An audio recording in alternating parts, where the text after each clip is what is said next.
Zarina is in Raleigh. Hi, Zarina. How are you? Hi, Mr. Ramsey. I'm good. And yourself? Better than I deserve. What's up? So I need some sound advice for myself and my husband. We are newlyweds. We've been married for 6 months, and now we are looking at combining our finances, but he is a little bit nervous.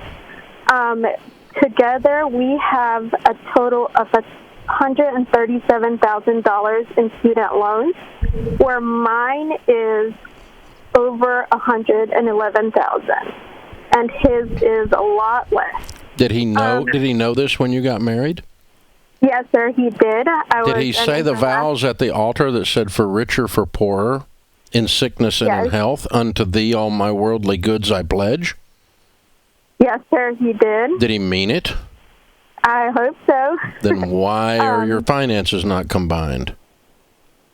Because he's nervous about my family and how I handle my finances with them. Mm-hmm. You give your family money without talking to your husband? Well, before we got married, I used to live with my parents, so I pay for half of the mortgage and I pay for other bills. Still? Yes, sir. After you got married, you pay half the mortgage for somebody else when you have $111,000 in student loan debt?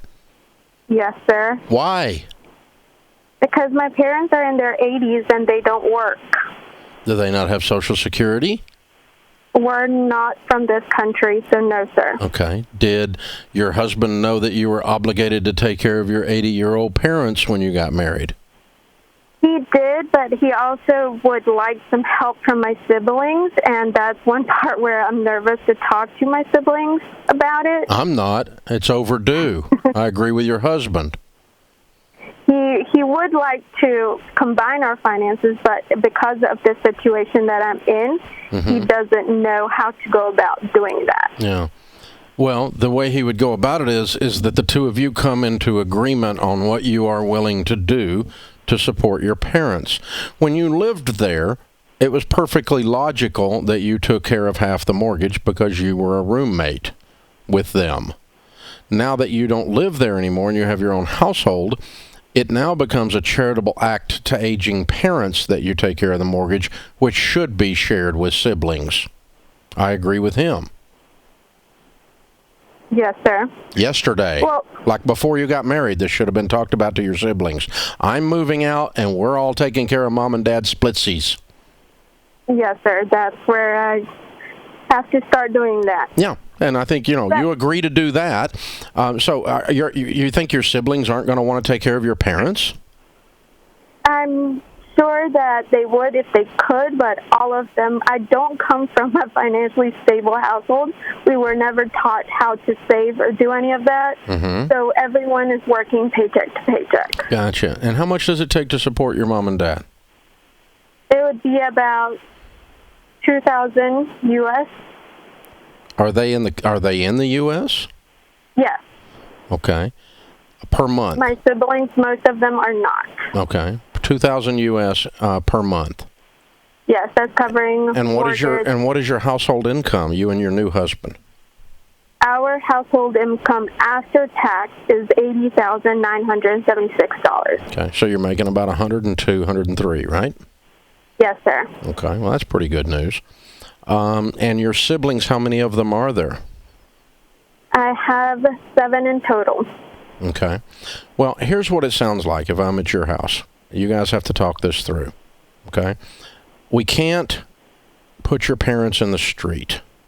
No. That is not an option. No. Okay. What do your parents have any income or any assets? Not in the U.S. Okay. What income and assets do they have outside the U.S.? If they went back home, they have their own property, and they don't have much expenses there. Right.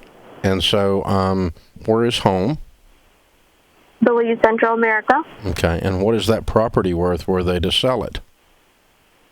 Probably about $60,000 U.S. And that would take care of about 30 months.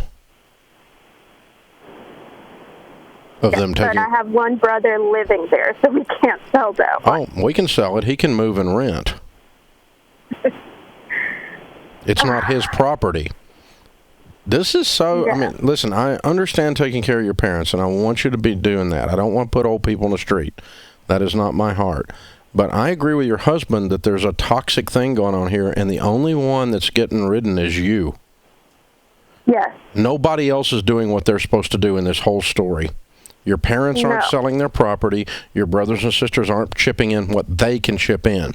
Now, if I were your husband, I would say, listen, I am fine helping to support them as long as everybody puts in something, not necessarily equal, because I understand they're in a different country. They don't necessarily have the income, but everybody puts in something. I don't care if it's $50. Everybody puts in something, and the property back home is being sold. Yes, sir. Let's pretend you were broke.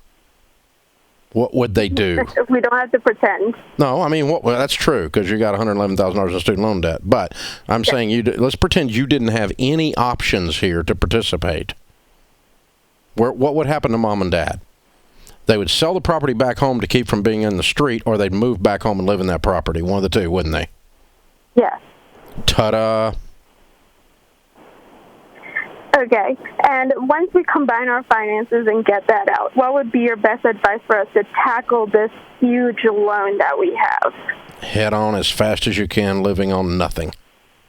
It's going to be somewhat slowed by the money you use to help take care of your parents.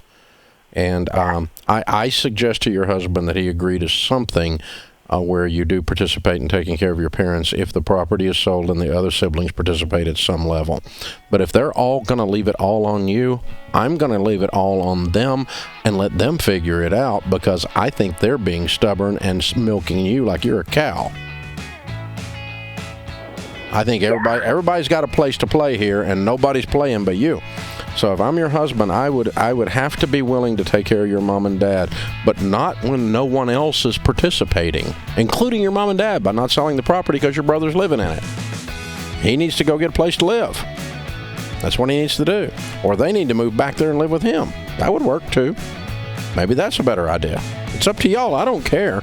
But you just wholesale taking care of them is not proper. I do agree with your husband on that.